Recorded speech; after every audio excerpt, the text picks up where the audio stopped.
আসসালামু আলাইকুম সম্মানিত ভিউয়ার্স, আপনাদের মাঝে নিয়ে এলাম আয়না ও পানি পরীক্ষা ইসিম। আপনারা দেখতে পাচ্ছেন আয়না ও পানি পরীক্ষা ইসিম। তো আমি ভিডিওটা সম্পূর্ণ করার আগে আপনাদের কাছে একটি অনুরোধ, যারা এখন আমার চ্যানেলটা সাবস্ক্রাইব করে নিন, আপনারা সাবস্ক্রাইব করে নেবেন, লাইক কমেন্ট শেয়ার দিয়ে সঙ্গে থাকবেন। আমি প্রতিটি ভিডিও ছাড়ার পরে সবার আগে নোটিফিকেশন আপনার কাছে চলে যাবে। তবে ইনশাআল্লাহ এই যে সিমটি আছে এটা অনেক পুরনো, একটা কিতাব থেকে আমি দিতেছি। আপনারা অবশ্য যদি মানতে পারেন, যারা কবিরাজি করেন বা করবেন বা মনোভাব আছে, যদি এই সমস্ত মানেন তাহলে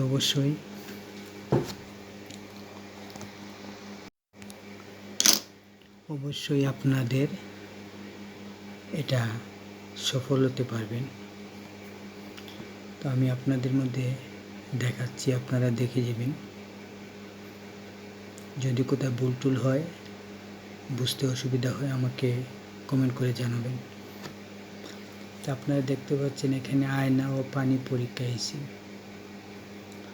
এই যে দেখতে পাচ্ছেন ইয়াহুয়া ইয়াহুয়া ইয়ামান হুয়া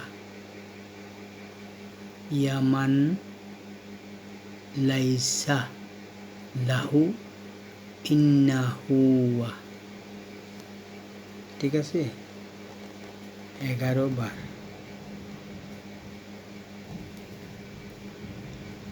তো আমি আপনাদেরকে বোঝানোর স্বার্থে সম্পূর্ণ দিতেছি, আপনারা দেখে নেবেন ইনশাআল্লাহ।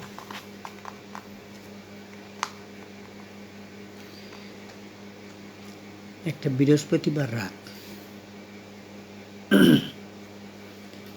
যে আপনি একটা বৃহস্পতিবার রাত নেবেন, যে রাতে অলি আল্লাহ জাগ্রত থাকে, বৃহস্পতিবার। তো বৃহস্পতিবার রাত 12টার পরে আপনি তাহাজ্জুদ নামাজ শেষ করে নেবেন, 2 রাকাত 4 রাকাত তাহাজ্জুদ শেষ করে তারপর আপনি একটা আসন পেতে নেবেন।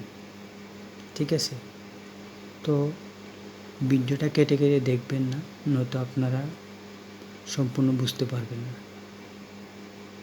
আমি এটার সম্পূর্ণ নিয়ম কারণ আপনাদেরকে বলে যাচ্ছি। তো বৃহস্পতিবার রাতে তাহাজ্জুদের নামাজ পড়ে আসন করে নেবেন। তারপর আসনে আপনি আতর, গোলাপ জল, 5টি আগরবাতি জ্বালাবেন। তারপরে 5টি মোমবাতি জ্বালাবেন, জ্বালিয়ে বাস আপনি একটা আসন করে নিলেন। যদি ভালো মানের আতর থাকে, সুগন্ধি একটু গায়ে মেখে নেবেন। তারপর আপনি এই সিমটি 11 বার পাঠ করবেন। তার আগে আপনি চেষ্টা করবেন এটাকে 100 বার মুখস্থ করে নেওয়ার জন্য, 100 বার জপ করে এটা মুখস্থ করে নেওয়ার জন্য। তো আপনি আসন পাতার পরে ছোট বাচ্চা, যেটা মাসুম বাচ্চা বলি আমরা, ছোট বাচ্চা অথবা কোনো নারীর হাতে একটি আয়না দিবেন। আর এটা কিন্তু আপনি মুখস্থ করে নেবেন। যদি 100 বারে পারেন বা 1000 বার পারেন, আগে মুখস্থ করে নেবেন, বারবার বলছি। ঠিক আছে, এটা মুখস্থ করে নিয়ে তারপরে আপনি কাজে বসবেন।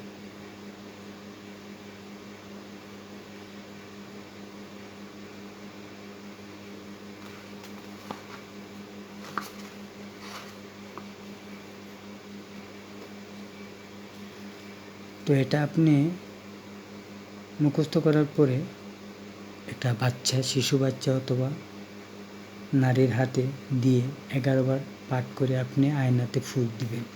তাদের হাতে আয়না ধরিয়ে দিবেন, আপনি 11 বার পরে পরে ফু দিবেন। তো ওই ঘরে কিন্তু বাতি অফ থাকবে আর মোমের আগুন থাকবে, মোম জ্বালাইতে থাকবে 5টা আসন দিয়ে। তারপর সোমবার অথবা শুক্রবার আসরের নামাজ বা দুপুর 12টার পর খোলা আকাশের নিচে, দুপুর 12টার পর খোলা আকাশের নিচে যার হাতে থাকবে ফু দিবেন, কাজ করবে। ঠিক আছে?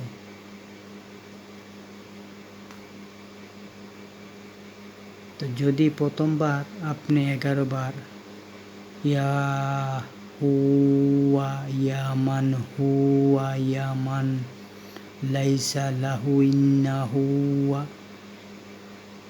11 বার প্রথমে পাঠ করে আপনি আয়নার মধ্যে ফু দিবেন, দিয়ে ওদেরকে জিজ্ঞেস করবেন, দেখো আয়নার ভিতরে কিছু দেখা যায় কিনা। যদি দেখা যায় না, আবার 11 বার পাঠ করবেন, পাঠ করে আবার ফু দিবেন। ইনশাআল্লাহ ওরা একটা না একটা কিছু দেখবে। তবে আপনারা যে নিয়তে করে আপনারা এটার মধ্যে ধরবেন, ফুঁক দিবেন, আপনি অবশ্য তার সম্পূর্ণ ধারাবাহিকতা দেখতে পাবেন। তার আগে আমি বারবার বলতেছি যে এটা আগে আপনি সিদ্ধ করে নেবেন, আর তার জন্য আপনি একাকিত্বভাবে এটা জপ করে 100 বার হোক আর 1300 বার হোক আপনি পাঠ করবেন। পাঠ করে এটাকে ভালো করে ঝরঝরা করে নেবেন। তারপরেই আপনার যখন হয়ে যাবে ঝরঝরা, তখন আপনি যে কোনো ছোটো মাসুম বাচ্চা অথবা মহিলার কাছে দিয়ে এটা আপনি ফু দিবেন 11 বার। ইনশাআল্লাহ আয়নার মধ্যে সব কিছু দেখতে পারবে একদম পরিষ্কার। তখন আপনি চাইলে ওই দ্বারায় যে কোনো মানুষের উপকৃত করতে পারবেন। যে কোনো মানুষকে আপনি আয়নার ভিতরে দেখে কোনো কিছু হারিয়ে গেছে, কোনো কিছু পাচ্ছে না, বা কী রোগ হয়েছে না হয়েছে, এগুলো অবশ্যই আপনি জানতে পারবেন। তো সবার সুস্বাস্থ্য কামনা করি, ভালো থাকবেন সবাই। আসসালামু আলাইকুম।